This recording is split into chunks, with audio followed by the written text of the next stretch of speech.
Greetings and welcome to our inaugural TPRC webinar. My name is Rob Aldifer. I'll be your moderator today, and I serve as Vice Chair of the 45th TPRC conference happening this year, September 8th and 9th in Arlington, Virginia at George Mason University. I should note that registration for TPRC 45 is now open, and I would definitely encourage you all to join. We always have great research and conversations around technology, telecom, media, and information policy. And that's the goal of today's webinar, is to keep that conversation going and showcase some of the leading research we've had at TPRC in recent years. To do that, we have three great speakers addressing a topic that continues to resonate in today's policy discussion: broadband deployment and adoption. As we move to the gigabit age of broadband with new technologies enabling extremely high-performing networks, questions remain around what policymakers can do to foster innovation, deployment of those networks, and to make sure that no one is left behind.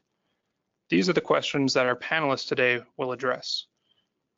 Our speakers today are Giulia McHenry, who is Chief Economist of NTIA in the U.S. Department of Commerce. Giulia will provide a lay of the land on the digital divide. We also have Scott Wallsten, who is President and Senior Fellow of the Technology Policy Institute. Scott will cover recent approaches to connecting the unconnected. And we have Steve Bauer at MIT, who will add depth and understanding to our grasp of gigabit networks. Our webinar will run just short of an hour today. We are recording it, and we do encourage your participation. You can submit questions to our speakers through the question window in the GoToWebinar application toolbar, and I encourage you to do that at any time. We'll have most opportunity for questions at the end of our presentation, but we will try to have a conversation throughout. So with that, we'll get started, and we'll turn it over to Giulia McHenry. Giulia.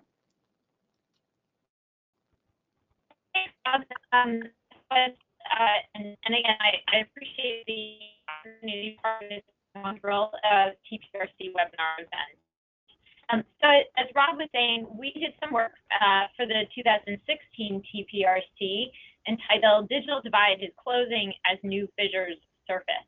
And really the goal of this was to use NTIA survey data to look at the ongoing and new trends in the digital divide of today. So really to look at an update. So first we looked at updating the numbers for the traditional digital divide, and we'll go through those.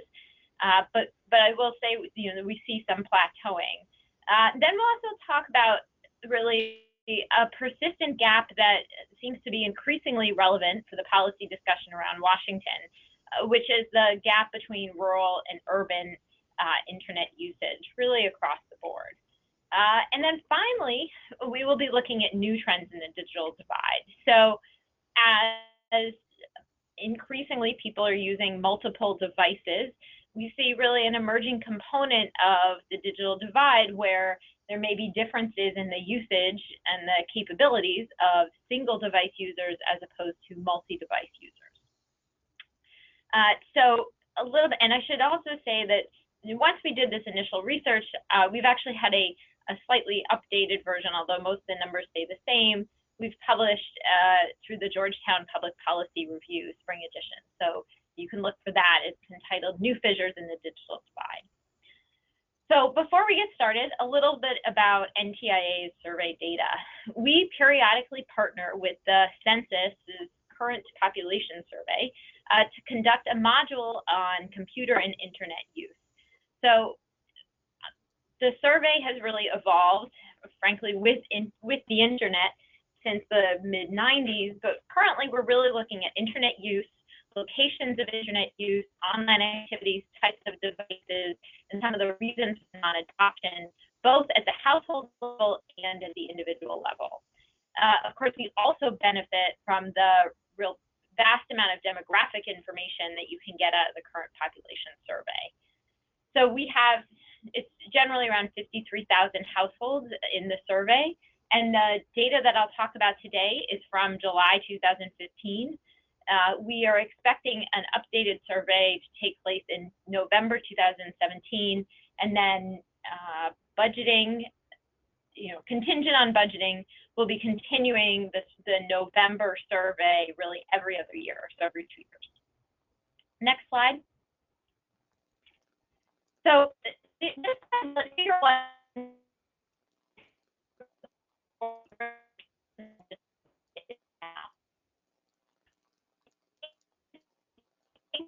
most striking here is that really across the board, you see non-internet use actually slightly increasing for most groups.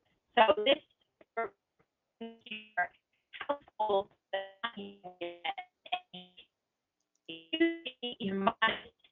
increases in non-internet use for almost all demographic groups, except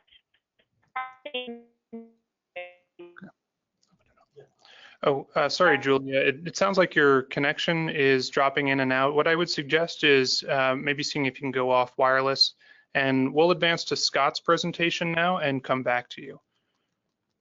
So Scott Wallsten will take us through some research he's done on the FCC's Lifeline program, which is one of the primary programs of the US government to increase broadband adoption. Scott, can you take it away?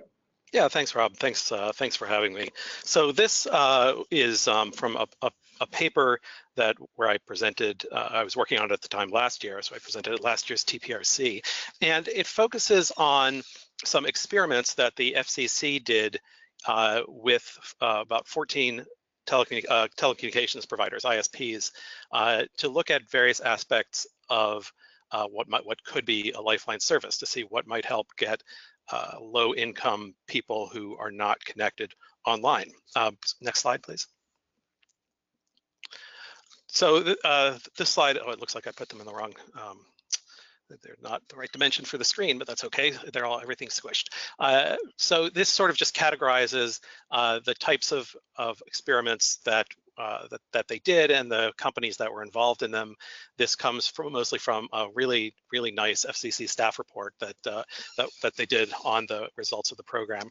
And you can see that some of them, that they were real experiments. They had RCTs, randomized controlled trials. They had quasi-experimental ones, and then they had other projects where they sort of just tracked the outcome and tried to derive results. So it really was a serious effort, and the companies involved, they also seemed to take it seriously as well. I wasn't involved with any of them, but you can look at the back and forth they had with the FCC and what they proposed and the FCC's suggestions and how they changed it. So it was a serious effort. Next slide, please. And they wanted to test all kinds of things, like how people responded to different prices. What is the price elasticity for low-income people in various ways? I mean, what happens with an equipment subsidy? What happens when you bring in digital literacy and so on? But there was one result that was consistent across the board, and that was that basically nobody signed up. The companies could not get people to participate in the program, and sort of on average, they got about 10% of the numbers that they expected. You see the biggest difference was the company Exchange expected 5,000 participants and got 214. Frontier expected 1,500 and got 118. The only place where that wasn't true was in Puerto Rico with 2 wireless providers, and those actually partly it had to do with they seem to be the only ones who ran TV ads, and in their experiment you could see that subscribership went up when TV ads. Also, Puerto Rico is of course different from the rest of the U.S. Its average income is lower and much lower connectivity than the rest. So this was sort of the headline result, was that the participation rates were so low. Next slide, please. Now, then the question is, why did this happen? Why did people not want to sign up? And this goes back to some of Giulia's work, which hopefully she'll be able to talk to us more about later. And at least for this slide, others too, that these results are fairly consistent. It's being saying that not being on, people say they're not online in part because it's too expensive. You can see that was the second most common response, but more than that, people said they had no need or interest. They just weren't interested in getting online. So if it's not because the price was too high, then it's not so surprising that kind of low prices by themselves weren't able to get them online. And when the companies had to survey the people who did participate. So they have, so let's go to the next slide, please. And so, one question is, well, why did you not subscribe previously? And many of them said that that they didn't subscribe because it was too expensive. many of them also answered the not relevant question, but I'm putting it here so that we can, I'm putting the expensive slide here so that we can look at the comparison. So many said that they did not subscribe because it was expensive. Some, in some places it was a low number, some it was a high number. Let's go to the next slide. But once they did subscribe, they didn't subscribe because they got a good price, or at least that's not the answer they gave. Good price was one of the possible answers, but it's not the answer that they tended to give. Instead, they subscribed in order to stay in touch with friends and family. So, somehow these people decided that it was relevant to them. In this case, it was relevant because it's a form of communication. And so, these things together are a little bit of a puzzle. On the one hand, they say they didn't subscribe because it was too expensive. And on the other hand, they subscribed not because of the good price, but in order to stay in touch with others. So there was a little bit of problems with some of the ways the questions were asked to make it hard to directly compare these. So I wouldn't. So I think there are probably some pretty big error bounds around these numbers, but it's still I think an interesting result. Next slide. All right. There was another big result in here, and that was with respect to digital literacy. Lots of the plans that people could sign up for included digital literacy, either as part of the plan or as an option that they could do. And it turns out people didn't like them. People did not want to sign up for the digital literacy program. And what you're looking at here is sign up rates for Frontier's various options. And you can see, one thing you can see here is that people tended to choose the 6 megabyte down, 6 megabit per second, 1 megabit per second up option, and they tended to avoid the slowest speed, but they also weren't willing to pay an extra $10 a month for a faster speed. But in this figure, what you can see is that there were a lot of people who were willing to pay an additional $10 a month in order to avoid digital literacy classes. They could have saved $10 a month by agreeing to take digital literacy classes, and they chose not to. It was worth it to them to pay to avoid the classes. Now, that of course does not say that digital literacy is useless, not by a long shot. But it says we should know a lot more about digital literacy and what it is that various programs are trying to teach people and how it is and isn't relevant to them. Because clearly a lot of people didn't think it was relevant to them in this case. And if you go to the next slide, Rob, yeah, this is just more of the same. This is a different different company, and they offered free digital literacy classes, and nobody took them. Just nobody wanted them. Okay, next slide. All right, the next slide is just a summary. So. The results were not what the FCC expected. I mean, they had laid out all these hypotheses that they hoped that they would be able to test with and yield statistically significant results. That didn't happen because of this low participation rate. And for whatever reason, maybe because it didn't give them the tests that they had expected, it was completely left out of the Lifeline order. They didn't even mention it, these pilots. But I view these pilots as very successful because it showed how little we really know about how to get this last group of people online. I said last group of people, it should be last group of low income people because this was focused on low income. It showed us that there's a lot we don't know. And if we want to get those people online, we need to understand, we need to have a better understanding of why. So I think we should do more pilots. And a pilot like this, which the FCC may have viewed as unsuccessful, I view as actually very, very successful because it revealed new information and it showed us a direction that we need to investigate next. And if we have an objective of getting this last group of low-income people online, I hope whatever we do will include experiments to learn how we can do that well. Okay, thank you, Scott. Can you speak more about the current status of the FCC's Lifeline program, given that we did have some recent changes to it, and what, if anything, did they incorporate from these pilots in terms of learnings to how they've reformed the program? As I read it, they didn't incorporate anything from the pilot. They didn't even mention it in the order, and it's it's more or less a I think just a $9.95 a month, $9.95 subsidy for a broadband service, and they did not sort of take into account the learnings from this. And we can go into other research on Lifeline and various universal service things. I'm not particularly optimistic about the effects of Lifeline, the Lifeline program, on increasing the use of the internet by low-income people. And there are also a number of ISP-driven programs that are really just done outside of this process to increase broadband adoption, often through means tests. Can you speak at all about the efficacy of those and how you see them fitting relative to the FCC's program here?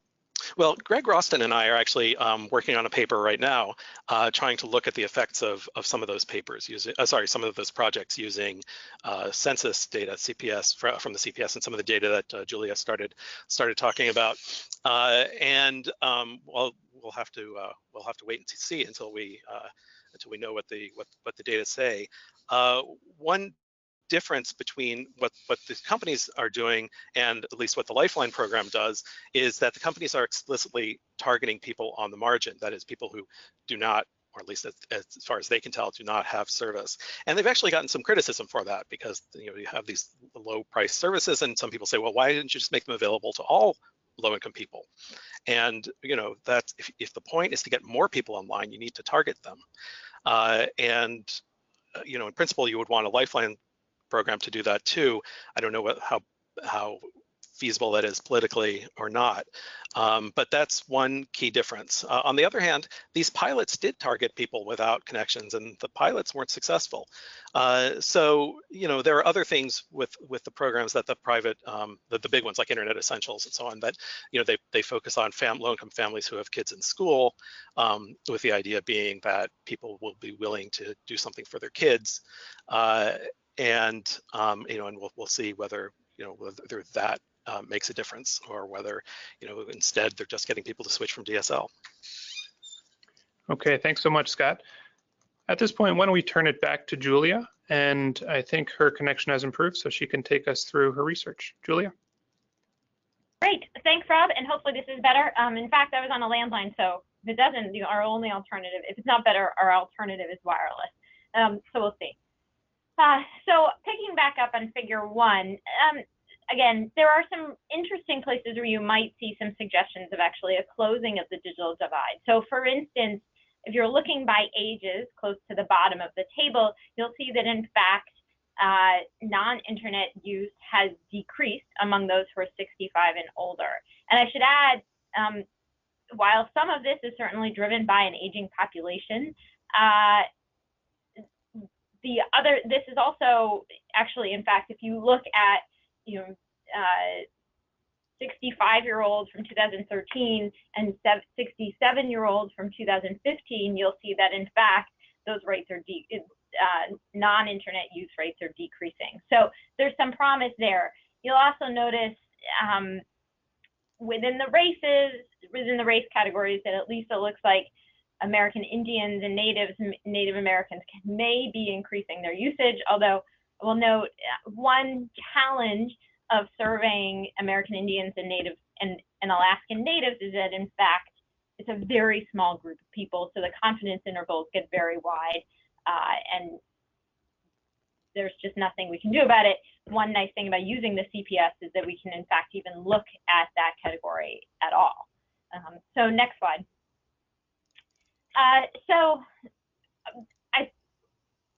When we're thinking about, in addition to thinking about when we're thinking about no internet use at home, we found in 2015 that we have 33 million households that are not using the internet at home. Of those, 8 million in fact are using the internet in other locations, but just not subscribing at home. And that includes both either a wireline service or a wireless service. But in looking at that group of households, one thing, we ask a series of questions about the reasons for non-use.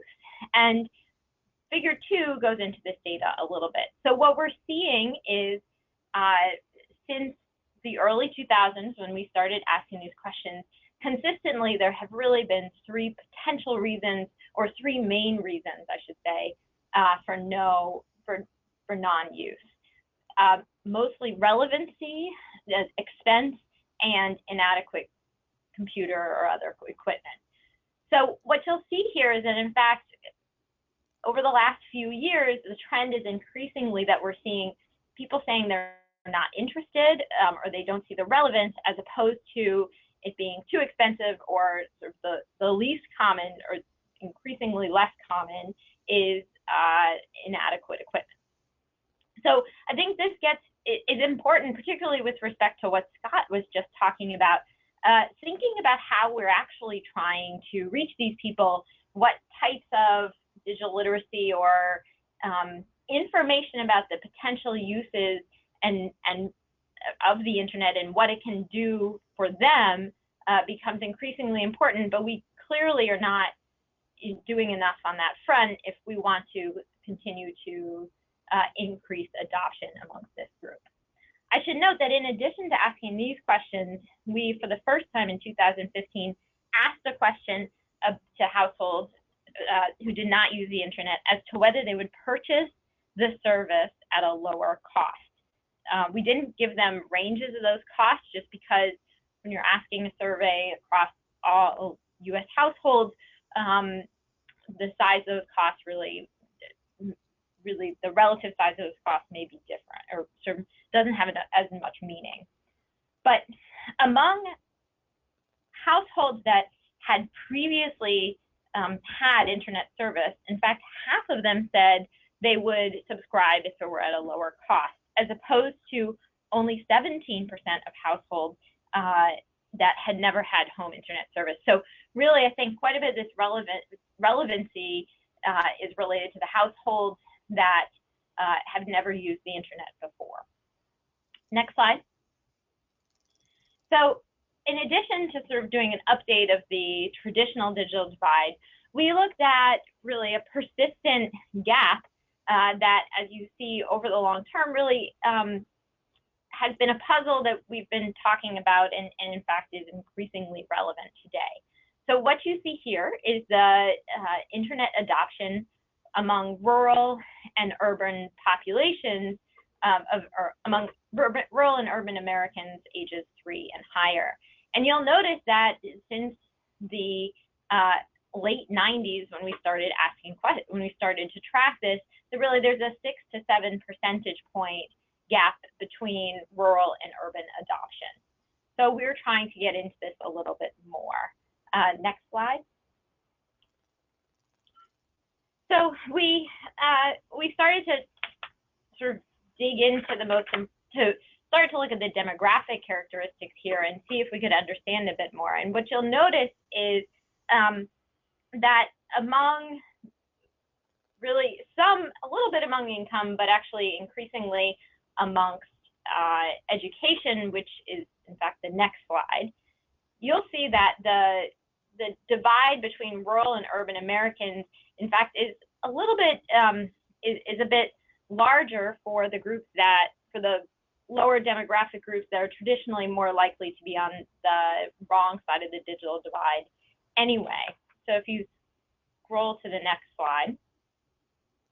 So for instance, here you'll see that among college degrees, among Americans with a college degree, you'll see, in fact, a less of a divide, almost no divide between rural and urban populations, as opposed to as you go down the education spectrum, you'll see really a more persistent divide. So, this is all to say it is really, I think, to point out that there is a challenge here with respect to rural populations, that we clearly are seeing barriers to internet adoption for rural communities that are really more complicated than looking purely at demographics. And we need to think a little bit more about how to reach these groups. Next slide, please.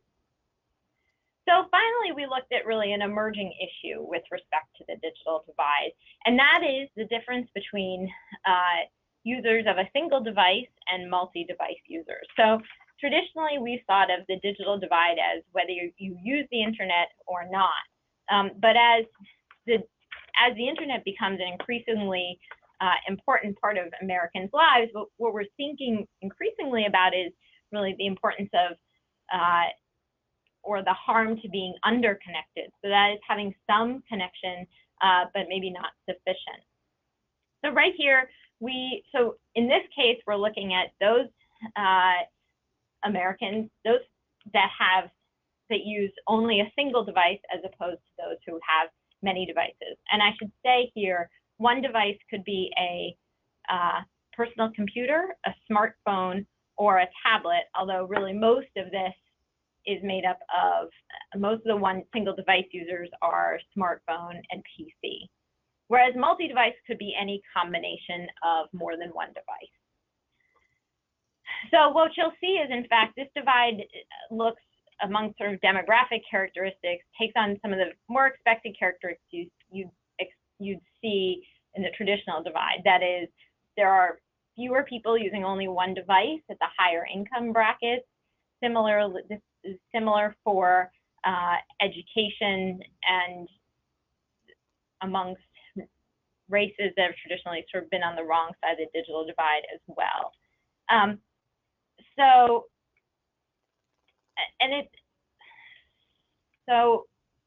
it's an interesting way of looking at things. Next slide. So one of the reasons we're really concerned about single device users, or the potential for there to be a divide between single and multi-device users, is really this concern that maybe you cannot perform as many online activities or do them as proficiently if you really only have one device. So you can imagine the uses that you would use your smartphone for versus what you'd go and use your PC for are very different. And so you really end up losing some of that, the capabilities if you're only using one device. So, and we see that there is something to this. As you'll see in figure 7, those with only a single device, that is the orange bar, consistently have lower usage of about all online activities that we survey, and you'll see a collection of them here. So I should also say that we've looked at we've sort of broken this in other research. We've broken this single device user category into smartphone, PC, and tablet. And in fact, what you'll notice if you do that, number one, smartphone users are significantly younger as a group than PC-only users. And then we'll also see that their online activities differ. So you'll see smartphone-only users are more likely to be performing media-related activities such as texting and IMing, social networking, video, and audio, as opposed to PC users who are more likely to be performing email, e-commerce, finance, and online banking, looking at health records and health information. So we really do see some important differences here that we should start thinking about that as we are trying to look for what the digital literacy programs of the future might be. So with that, I will wrap it up and leave it to questions. I should say that you can view all of NTIA's data related to the computer and internet use survey data at our Data Central, and this is the page. We have an ongoing blog series and a really nice data visualization tool, which is that second Data Explorer, and you can download the data yourself if you'd rather just use it that way. Finally, next slide, you can sign up to receive emails related to our latest blogs and releases of new data at this web. If you send an email to the email on the screen, I should say we do not spam. We really only use it to push out information about new blogs and data. So with that, I'll turn it back to Rob. Thank you very much. Thank you so much, Giulia. Really interesting work, and thank you also for hanging with us through some technical difficulties. What really struck me in your presentation around the factors that people describe for internet non-use. Nowhere in your material there is availability mentioned. Is that an element of your survey? Should we conclude then that broadband is generally available? Right. So in fact, we do include, so I will say a little bit of background. The non-use question, or the reasons for non-use question, is an open-ended question. So the surveyor will ask, what is your reason for non-use? And then whoever is administering the survey has to categorize it into any number of categories we're given. And those do include, in fact, not available in area. It's, in fact, in the paper on page 10, figure 3, does include the data for that, as well as all other categories that we've included.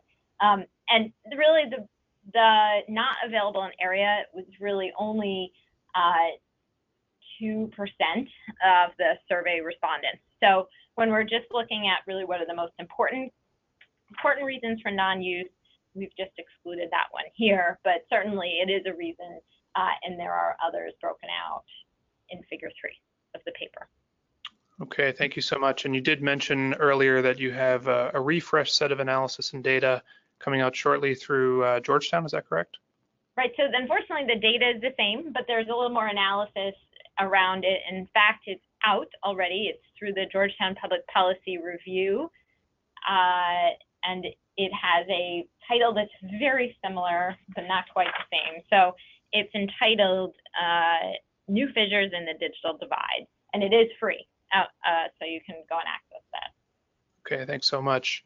So with that, let's turn to Steve Bauer, who will take us through some of the complexities around gigabit networks and help us understand what it really means to have gigabit-capable broadband. Steve? Thanks, Rob. The work that I'm presenting today is joint work with my colleagues here at MIT, Bill Lair and Shirley Hung. This work looks at a future where broadband access networks are significantly faster, 100 megabits, 200 megabits, up to gigabit speeds. When this happens, the first access link onto the internet will probably not be the performance bottleneck for most users. So this raises the question, what will be the performance expectations in this coming gigabit era? What will be expected of the interconnection links between access providers and other networks? Where do we expect to be able to measure gigabit speeds to? So next slide. So in this talk, I want to first convince you that you should care about gigabit broadband, even if we don't have much of it yet in the United States. I will then review the performance expectations that seem to exist for today's networks, and then consider how these expectations might or should change as we begin the transition to gigabit speed access networks. Finally, I'm going to conclude with some thoughts on the measurement and public policy implications of these changes. Next. So why care about gigabit broadband and the performance expectations of regulators, users, and edge providers? We're still early in a transition to gigabit broadband by almost any measure, but this is good because there's a lot of work to be done to improve our expectations, our measurement, and our policy. I think all of these need to adapt and improve. Just to be clear on this chain of logic, we start by considering performance expectations because these expectations imply what measurements need to be done, and then the measurements and the resulting data then impacts both the public policy and the broadband marketplace and the incentives that exist there. We get this wrong, there's a real risk that we will delay or disrupt the deployment of very high-speed broadband access networks. Next. So let's start with what our performance expectations are today for broadband networks, where most access links are limited to speeds somewhere around or below 50 megabits per second in most of the United States. Regulatory expectations of performance, so this is the left-hand column, have until now been primarily focused on the question of whether or not actual speeds closely matched advertised speeds. So if you were sold a 50 megabits per second download speed service, were you able to fairly consistently achieve those actual speeds, achieve actual speeds that were close to that? most regulators have very deliberately focused on evaluating just the access network and not performance to other destinations. There doesn't appear to be much consensus yet around the globe on performance expectations beyond the access network. Consumers have primarily focused on not the speeds, but on whether or not they can get a good quality of experience to popular services. So does their video work? Does their gaming work? Does the web work well? Having said that, consumers have been trained to go run speed measurements, web-based speed measurements, for instance, to both on-net and nearby off-net locations, and they expect to achieve good results relative to what they think their access network's advertised speed is. Similar to consumers, edge providers, so Comcast, Google, etc., generally focus on whether they're able to consistently deliver good quality of experience to users. They do have an expectation that you're able to drive increasingly good traffic, or increasing the quality of service that they're able to deliver over time and to the number of users. So let's turn on the next slide and ask the question, what are the reasonable expectations when we get to gigabit broadband? Which of those expectations that exist today can we carry forward? In looking at this question, I have a little toy network here on the side where the user is connected with an access link to the provider, and then on from that provider to a variety of other networks, A, B, C, and D, at different speeds. When that access link was 50 megabits per second, it really didn't matter how we measured the network. We were always going to find the same performance bottleneck. But when we get to this era, when we have a gigabit connection connecting the user to the provider, there's a real question of, well, what do we expect past that? There's two polar cases here that we present, which is, well, we could expect that you could get gigabit everywhere. Just as you might be able to get 50 or 30 megabits per second everywhere, we should similarly expect that the users will be able to drive a gigabit speeds to any single destination. And this is really the holy grail. It sustains all of the existing expectations, but perhaps it's not particularly realistic. The other extreme of that would be the user, when buying a gigabit service, should really only expect that they can get a gigabit speeds to things that are on their access provider's network. So this is a gigabit island in our terminology, or gigabit locally. So if you go read the fine print of Google Fiber, they seem to disclaim any promise of providing gigabit past their own network. But there's three intermediate cases that highlight the options in between. This is probably actually where Google Fiber lands in one of these. So you might say, well, look, if I buy a gigabit service, I should be able to expect gigabit in aggregate to a variety of off-net destinations. So I should perhaps, in my toy network here on the side, B and C, the combined traffic from them would aggregate up on my access link for a gigabit worth of traffic. So even if I can't get gigabit to either of those destinations, in aggregate, I'm driving a gigabit worth of traffic. Now, you might say, though, that in fact, that's inadequate, that if I buy a gigabit access service, I should be able to drive gigabit to some select destinations. So there it would be, I can at least drive gigabit to a network A in my diagram.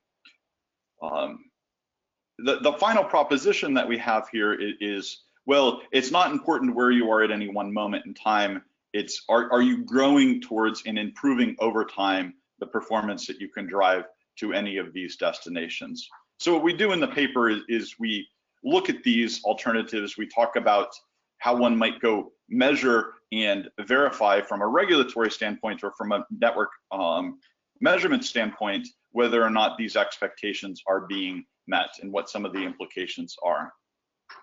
So if we can go on to the next slide, please. There's many different tools that exist today already, and some of them are being used to go measure these very high-speed networks, but they all have different methodologies underlying them. really the only common methodology across these different popular tests is that they report speed test results in the same units, megabits per second. That's not to say that any of them are right or wrong, it's just they're different and you're going to expect different results from them. So if you go on to the next slide, this is a breakdown. We've been tracking these different ways of measuring speed, and the column that's entitled implied performance expectations, what we're doing here is we're matching up the way the test is designed with the performance expectation that it seems to embody. So the NDT test, the measurement lab test, is a test to a single off-net destination. You can contrast this, for instance, with the DSL report speed test, which is multiple connections to each provider, but there's multiple providers being simultaneously tested. So this is a test that would be a test of a gigabit in aggregate expectation of performance. The SAM nose test, which is the test infrastructure that supports the FCC's Measuring Broadband America, generally tests to an on-net or it's a test that's designed to test the on-net performance only. Okay, let's go on to the next slide. You can read more about this. The details of those are in the test. Now, what I'm showing here is we were running some of these tests at MIT over a period of time. Each individual dot on this represents a downloaded or an upload test. Our box did have gigabit connectivity. Whether or not, so the main takeaway from this is you should be a little bit troubled that there's so much variance in the results of what it appears my gigabit connection here at MIT can support. Now, the error could be on my side, the graduate student that did this measurements for me. It could be on MIT's network or how MIT interconnects with where these test servers are. Or it could be a result of how the test itself is designed. You, methodologically speaking, you would expect that some of these would achieve lower results than others, but there's a wide variance, particularly for very high-speed connections like this. So we have ongoing work that's trying to understand the sources of these differences. Some of this is in a paper that we had in TPRC 2016. That was a follow-on from the 2015 paper that I'm mainly presenting today about the expectations. So I'm going to, oh, sorry, can we go on to the next slide, please? This was the 2016 paper that I just mentioned. And then jump to the next slide as well. So I'm going to leave up these policy recommendations as I take questions, because this is really what matters. To briefly summarize, though, what we talk about in the paper, I don't want to discourage gigabit islands, even if these gigabit islands will grow and interconnect over time. If selected measurements or policy discourages these because you aren't yet capable of achieving a gigabit everywhere, this will delay or disrupt something that I think is potentially very beneficial. I would rather measurements and policy focus on whether user needs are being met. Okay, so then if I jump to the second one, it's vitally important that we improve our measurement capabilities and our understanding of the measurements. So when folks put up slides like I did a couple ago, understanding where some of those differences come from. So I think about this as how do we improve our literacy about network measurements. This is an important conversation, though, that we need to have. So I'm really happy to be presenting this here today, because it's important that we get input both from users, from regulators, as well as edge providers in terms of coordinating these expectations. So thank you, and with that, I'd be happy to take any questions. Thank you so much, Steve, and I would invite our participants to text their questions in through the chat window in the GoToWebinar toolbar, and we'll field those over the next 10 minutes or so here. I just have a couple I wanted to pick on, Steve, and thank you again for unpacking the heterogeneity and the complexity behind what we mean when we talk about gigabit networks. There's the access network, peering interconnection, transit, edge service provision, home networking, all these components. Do you have a sense as to what is the weakest link amongst that diverse group for most consumers today? So there's work by my colleague, Nick Feimster at Princeton that I think it's really excellent for analyzing that question today. And today the answer to that is, in his work, I think it was, as speeds get to be, as the access link speed gets to be above 20 megabits per second, it's highly likely that the wireless network in the home is in fact the bottleneck. So this work that I'm doing here is considering when the bottleneck may move from the home to other locations on the network. So even if, as the FCC does today with the Measuring Broadband America, where they're not testing the home network, that's a test that's designed to measure from the wired edge through the access network, what are the performance expectations there? So perhaps as we grow towards this gigabit era, some of those home problems will be taken care of, and some of the issues that I raised here about the expectations of the access network and beyond will become more important. But today it's certainly the home networks. Right, and so that does lead to some intuitive questions when we talk about gigabit networks. What applications do you think are most readily useful in that context? From a consumer angle, why should they care about gigabit networks? And when we do approach very high performing networks, like we're talking about here, do we reach a point where speed or throughput capacity almost ceases to matter, and we need to evolve our discussion beyond things that are measured in terms of bits per second? So absolutely, great question. Indeed, I think it's not a single application that's going to matter. What matters to users going forward is likely to be there's a whole lot of devices and users in the home that are simultaneously using the network, and it's the aggregate traffic from those users that matter. So if I was picking in my spectrum of possible expectations, one of the ones that involved some notion of aggregate would be important.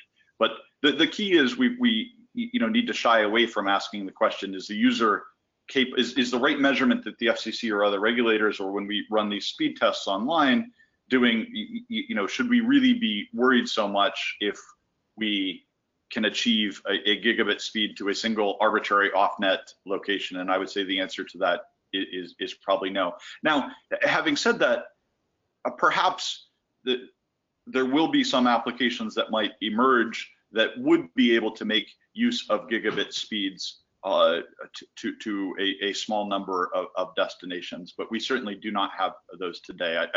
I don't want to suggest that it never could happen. Okay, thanks so much. And so turning to some of the questions that have come in from our audience, a lot of discussion around Giulia's data.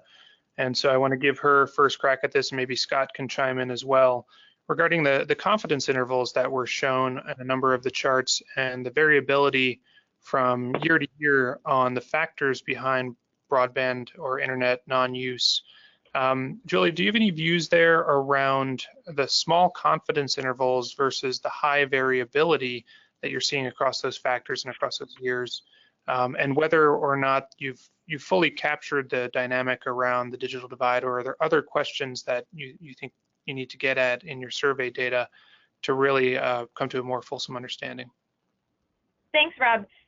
So first, sort of to answer this question in a couple parts. First, with respect to our confidence intervals, we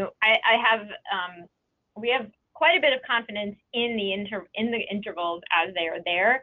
These are developed based on census weights. So it's really the confidence intervals as they are listed here are really based on censuses really phenomenal work, and I think they're really the experts in survey design and in fact carrying out the surveys. So I have all really the confidence in the world of those confidence intervals. I should say in many cases where they're particularly small, they are small because we're using such an enormous survey sample size of 53,000 households. So I think statistically, I don't have any concerns that they're right.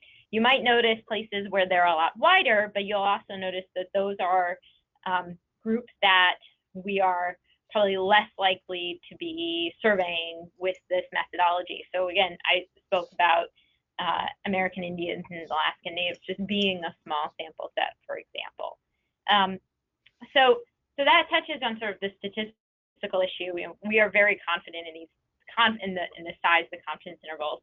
To the extent that the question is really looking at, are we getting accurate answers by respondents to the questions we're asking?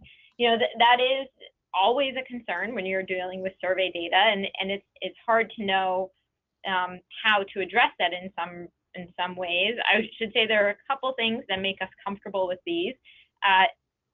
Although I will also note that there were some slight changes, or really some changes in the way questions about internet usage were being asked between 2013 and 2015. So there may be some squishiness around the answers to the extent different questions are being interpreted differently. Census does require that these questions go through several, at least one, if not two, in most years, rounds of cognitive testing. So Census does what they can and works with us to design the questions up front, test them on particularly groups that they think would may be confused by the questions, and then respond to recommend changes where they think they're necessary. So we hope we are minimizing that squishiness in sort of the accuracy of the answers to any extent possible. Finally, I note the trends we're seeing here are consistent with what Pew is seeing in their results. So we have some confidence in those. But I will say that surveying internet use is inherently challenging because between 2013 and 2015, in fact, how people even answer or interpret the same questions can vary. So to a certain extent, there is a little bit of concern. There's sort of always an ongoing concern about that. And every time we look at the date at implementing the next survey, we do our best to adapt to that. Okay, thank you, Giulia. Scott, anything to add to this discussion? No, I made Giulia's answers. That all sounds right to me. I maybe just to add one thing that I saw, Kevin Taglang noted that there was a paper on discussing the complexity of relevance as a barrier to broadband adoption. So just to point out that, I think he's making the point that there's, or at least that paper is making the point that there can be a lot packed into that question, and different people might interpret it differently. But Census, they are the question people, and I'm sure they know about some of those problems, and I just you have to try to think of the most specific way to ask these questions, and you're limited in the number of questions you can ask. So it's there are trade-offs. Mm-hmm. Okay, another question here around the issue of cost, specifically in the context of rural broadband. When we talk about either rural or low income and gigabit speeds, there's obviously a trade-off between what the network can offer and what's economic to provide. Is there any comments from our presenters around the issue of cost and closing the digital divide? Well, I mean, if I could jump in, this is Scott.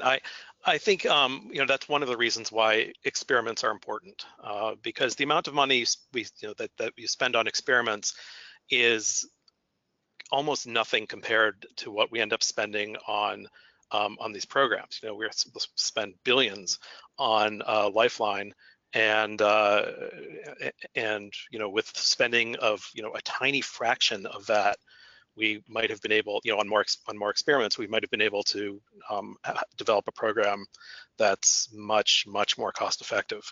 So, to me, pilots are that's one of the points of doing pilot programs. Okay. All right. Thank you so much to Giulia, Scott, and Steve. We'll have to leave the discussion there. I do want to encourage folks to register for TPRC 45, again, happening September 8th and 9th in Arlington at George Mason University. Coming up in the near term, we have a couple of important dates to keep in mind. The Benton Scholar Award deadline is coming up, as well as for those that have submitted papers for consideration at TPRC 45, you should be hearing from the program committee any day now. For those that do want to register, be sure you get in at least before August 15th, obviously sooner the better. August 15th is our early registration deadline. The day before the conference proper, we do have a couple events to keep in mind, the Graduate Student Consortium and a Capitol Hill briefing. So with that, we'll sign off. Thank you again to our presenters, and thank you to everyone that joined. We will make this webinar available on TPRC's website shortly, and we'll see you in September.